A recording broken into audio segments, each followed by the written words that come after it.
હવે આકરો ઉનાળો પડવાનો, સખત તાપ પડશે.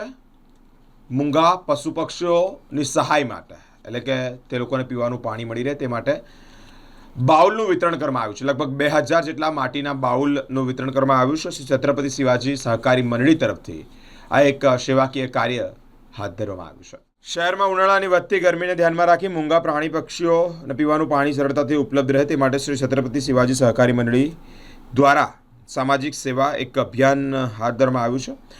મંડળના અધ્યક્ષ ગૌરવ રમાકાંત પવડેના નેતૃત્વ હેઠળ છેલ્લા કેટલાય વર્ષોથી શહેરના વિવિધ વિસ્તારોમાં માટીના બાઉલ એટલે કે કુંડાઓનું વિતરણ થતું હશે.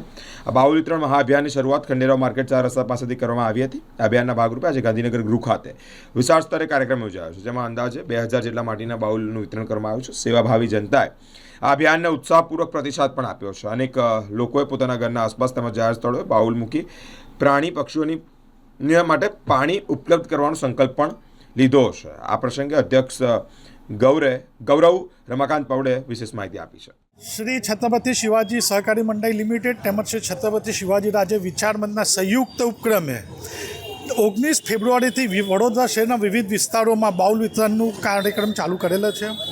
તેમાં હું વિશેષ આભાર સ્પાર્ક ન્યૂઝ ટુડેનો બી વ્યક્ત કરું છું કે જેઓએ આ અભિગમને લોકો સુધી પહોંચાડવા માટેનો એક કટિબદ્ધ લીધેલું છે અને અમને સાથ સહકાર આપી રહ્યા છે. આ કાળઝાળ ગરમી, જે રીતનાનો કાળઝાળ ગરમીનો પ્રકોપ સામાન્ય માણસ નથી સેવી શકતો, તો આ બોલા પશુ પક્ષીઓ કેવી રીતે સહન કરી શકતા હશે.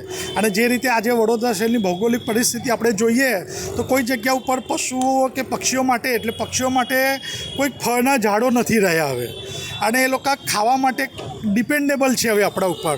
તો હું આપના સ્પાર્ક ન્યૂઝના ટુડેના શ્રોતાઓને હાકલ કરું છું કે આવો આપણે સૌ મળીએ અને આપણે સંસ્કારી નગરી, કલાનગરી અને રમતનગરી જે કહેવાય છે તેના એક ભાગરૂપે આપણે અબોલા પક્ષીઓ માટે આપણા ઘરના આંગણે માટીના વાસણમાં પાણી અને ચણની વ્યવસ્થા કરીએ, જેથી અબોલા પશુ પક્ષીઓ આપના ત્યાં આવીને પોતાની તરસ અને પોતાની ભૂખને તૃપ્તિ કરે અને આપણા આવનારી પેઢીઓને ચિરંજીવી કરે એવી સદભાવનાથી આપણે આ કાર્યમાં જોડાઈએ એવું આપ સર્વ સ્પાર્ક ન્યૂઝ ટુડેના શ્રોતાઓને હાકલ કરું છું.